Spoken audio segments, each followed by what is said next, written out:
નમસ્કાર મિત્રો, ઝૂર સ્ટુડિયો ચેનલમાં તમારું હાર્દિક સ્વાગત છે। જો તમારી ઉંમર 65 થી 70 વર્ષની વચ્ચે છે તો તમારે આવી આદતો જે વિડીયોમાં આગળ કહેવા જઈ રહ્યો છું તે તાત્કાલિક છોડી દેવી પડશે, નહીતર તમારા સ્વાસ્થ્યને નુકસાન પહોંચી શકે છે। તમે હેરાન ગતિ થઈ શકો છો।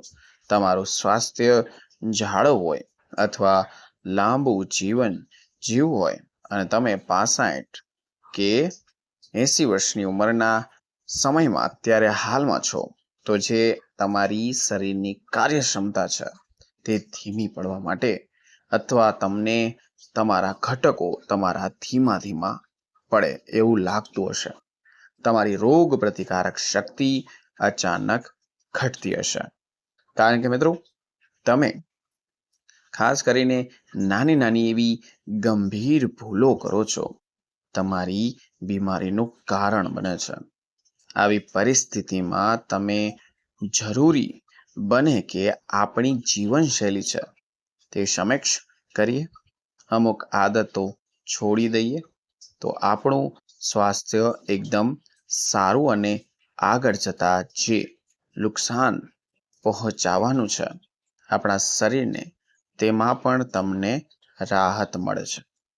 આદતની વાત કરું તો કે આદતો અમુક સામાન્ય હોઈ શકે છે, અમુક તમારા નજર અંદાજ પણ કરી દો છો।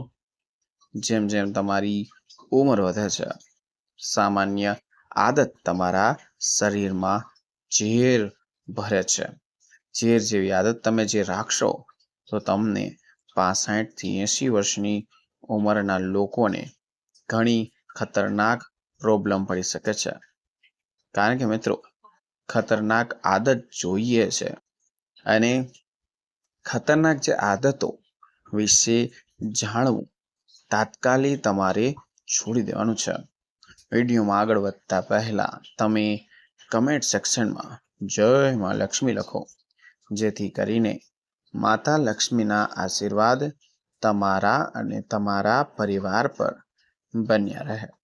ચલો મિત્રો, વિડીયો તરફ આગળ વધીએ જે માહિતીપ્રદ થવાનો છે।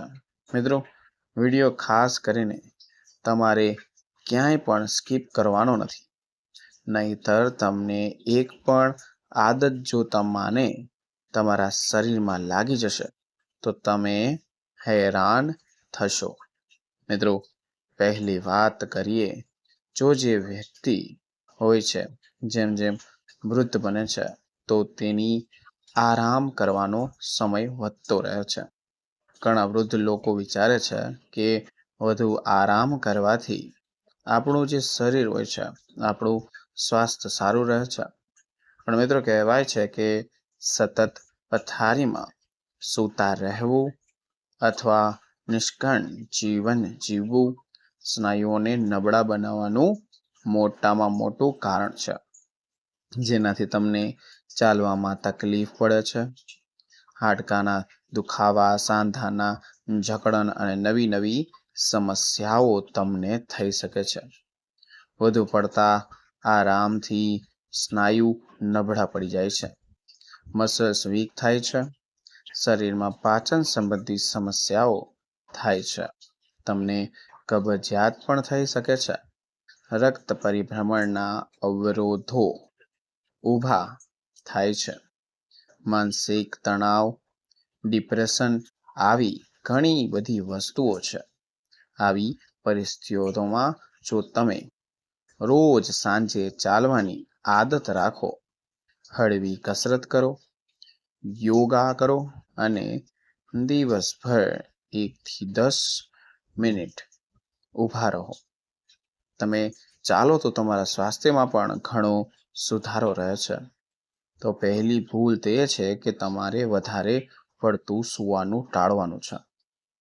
આગળના નંબરની વાત કરું તો જે લોકો વૃદ્ધ અવસ્થામાં એક શરીર એવું બની ગયું હોય કે તેને તરસ ઓછી લાગે છે, તો તેનો મતલબ એ નથી કે આપણા શરીરને પાણી નથી જોતું।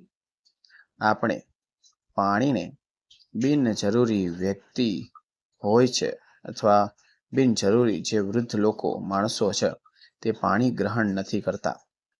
તો મિત્રો જે વૃદ્ધ લોકો છે ઘણીવાર આખા દિવસમાં ખૂબ ઓછું પાણી પીવે છે, જેનાથી તેનું શરીર પૂરેપૂરું ડિહાઇડ્રેટ થઈ જાય છે. એના લીધે તેને ચક્કર આવવા લાગે છે, કિડનીમાં સમસ્યા થાય છે, બ્લડ પ્રેશરમાં ઉતાર ચઢાવ, થકાન, માથાના દુખાવા, ચક્કર અને ઘણા બધા પાચનમાં ગડબડ જેવી સમસ્યા થઈ શકે છે. આવી પરિસ્થિતિમાં તમારે 2 થી 1 ગ્લાસ પાણી દર કલાકે તમારે પીવું જોઈએ.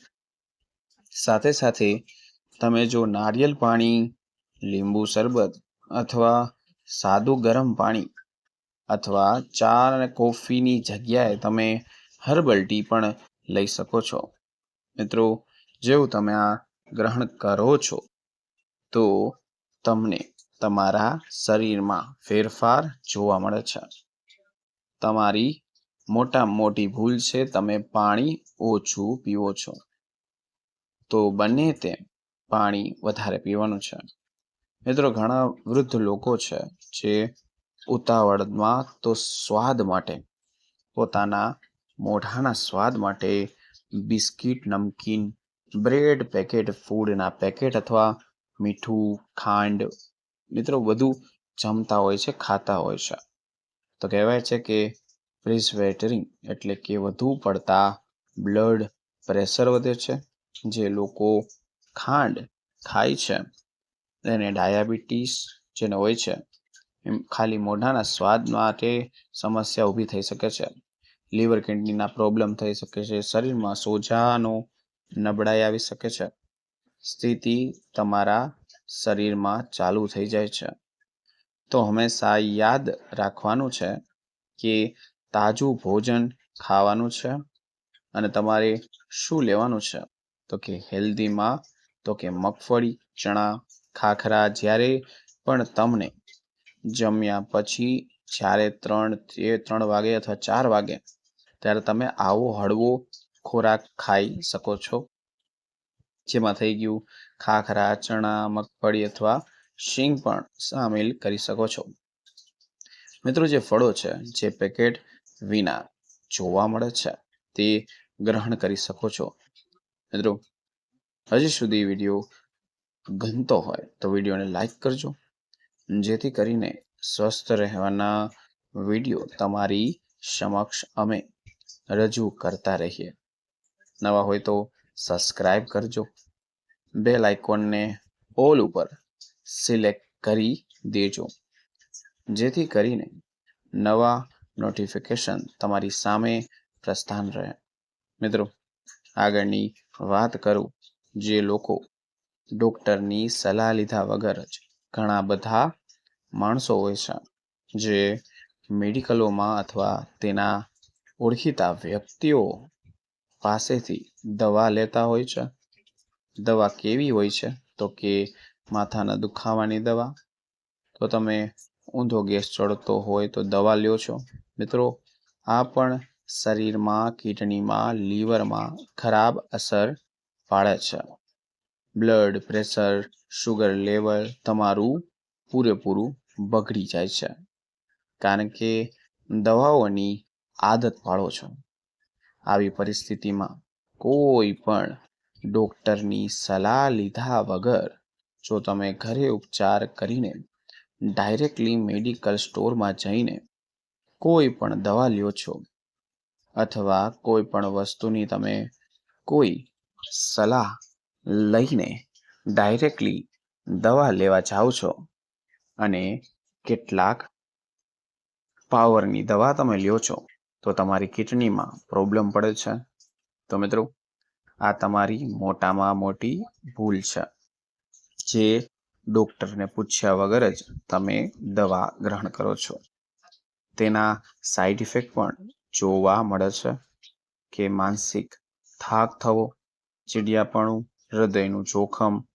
આવી પરિસ્થિતિમાં રાત્રે તમે 9 થી 10 વાગ્યા સુધી સૂવાની આદત પણ તમે રાખો છો. રાતના મોડું 10 વાગે તો વહેલું સૂઈ જવું જોઈએ. અને ખાસ કરીને બહારની દવા ટાળવી જોઈએ. કારણ કે તમે જ્યારે પણ મોડું સૂવાની આદત રાખો છો તો તમને એવા સિમ્પટમ જોવા મળે છે, જેમ કે માનસિક થાક, ચીડિયાપણું, હૃદયની સમસ્યા. તો જેવા પણ વૃદ્ધ વ્યક્તિઓ છો, જેટલા 45 વર્ષની ઉપરના છે, તેને અનિદ્રાનો પ્રોબ્લેમનો સામનો ના કરવો પડે તો વહેલા 10 અથવા 9 વાગ્યા પહેલા સૂવાની ટેવ રાખવાની છે. સામાજિક તમારે અંતર રાખવાનું તો ખાસ કરીને આ યાદ રાખજો કે વહેલા સૂવાથી તમને તમારા શરીરમાં જે પણ પ્રોબ્લેમ છે તે દૂર થાય છે. કારણ કે શરીર છે તે ઓટોમેટિકલી રિપેર થાય છે. અને મોટામાં મોટી ભૂલ એક પણ છે કે જેટલા પણ વૃદ્ધ માણસો છે તે એકલા રહેવાનું પસંદ કરે છે, સામાજિક અંતર રાખે છે. ઘણા વૃદ્ધ લોકો છે જે એકલા રહેવાનું પસંદ કરે છે, કોઈની સાથે વાત કરવા નથી માંગતા અથવા પરિવાર સાથે અંતર રાખે છે. આનાથી શું થાય છે તો કે ડિપ્રેશન થાય, માનસિક તણાવ વધે, ચિંતા વધે. પરિવારથી એકલાપણું રહેવું તે એક જાતનો પ્રોબ્લેમ જ છે. શરીરમાં તમને એવા સિમ્પટમ જોવા મળે છે અથવા જીવન જીવવાના ગુણધર્મો, ઘટકો ઓછા થઈ જાય છે. આવી પરિસ્થિતિમાં તમારે રોજ કોઈના કોઈ જોડે વાત કરવાની છે, પાર્કમાં જવાનું છે અને કોઈ પણ ગ્રુપમાં અથવા સત્સંગના ક્લબમાં જોડાવાનું છે. તો તમારે આ ભૂલ નથી કરવાની. મિત્રો, નોર્મલ સામાન્ય ભૂલ છે. જો તમે આ રોજ ડેઈલી બેઝ ઉપર કરતા હશો તો તમને ભયાનકમાં ભયાનક બીમારી પણ થઈ શકે છે. મિત્રો, આગળની વાત કરું, જે વૃદ્ધ લોકો છે તે ગળ્યું ખાવાનું પસંદ કરે છે, મીઠું ખાવાનું પસંદ કરે છે, ખાંડવાળું ખાવાનું પસંદ કરે છે. તો મિત્રો, ગળ્યું બિસ્કિટ પણ થઈ ગયા. આનાથી તમને ડાયાબિટીસનો જોખમ થઈ શકે છે, દાંતની સમસ્યા થઈ શકે છે, લીવરમાં પ્રોબ્લેમ, હૃદયની બીમારી પણ થઈ શકે છે. આવી પરિસ્થિતિમાં ગોળ અથવા મધનો મર્યાદિત માત્રામાં તમે ઉપયોગ કરો અને નેચરલી જે ફળો છે, ગળો તે તમારે ખાવો જોઈએ. સૂકો મેવો ખાવો જોઈએ તેની જગ્યાએ, અને વ્યાયામ કરવાનું ભૂલવાનું નથી. અને મિત્રો, જેટલા પણ વૃદ્ધ વ્યક્તિઓ છે, ખાસ કરીને સવારે વહેલા ઉઠીને આપણે સૂર્યનારાયણની સામે અડધી કલાક ખાલી ઊભા રહેશો તો પણ તેના શરીરમાં વિટામિન ડી ભરપૂર માત્રામાં મળશે. અને ભેગું વ્યાયામ પણ કરશો તો તેના શરીરમાં એક લચીલા બનાવશે. તેના લીધે તેને ફાયદો શું થશે તો કે સાંધાના દુખાવો, બ્લડ પ્રેશર, શુગર, અસંતુલિત જે પેદા થયું છે, હૃદય રોગનું જોખમ પણ છે, તો તમને તે મટી જશે. કારણ કે દરેક વ્યક્તિને યોગાસન અને શ્વાસોશ્વાસની ક્રિયા અને કસરત કરવી જરૂરી છે. અને આ જેટલી પણ આદત આ વિડીયોઝમાં મેં જણાવી છે તે આદત પણ તમારે સુધારી લેવાની છે. મિત્રો, આ તો પૂરો વિડીયો સારો લાગ્યો હોય તો વિડીયોને લાઈક, ચેનલને સબસ્ક્રાઈબ અને કમેન્ટ સેક્શનમાં જય માં લક્ષ્મી લખો, જેથી કરીને અવારનવાર આવા સ્વસ્થ રહેવાના વિડીયો તમારી સમક્ષ અમે રજૂ કરતા રહીએ. તો મિત્રો, ફરી મળીશું નવા વિડીયો, નવા ટોપિક સાથે. ત્યાં સુધી બધાને મારા હર હર મહાદેવ અને રાધે રાધે.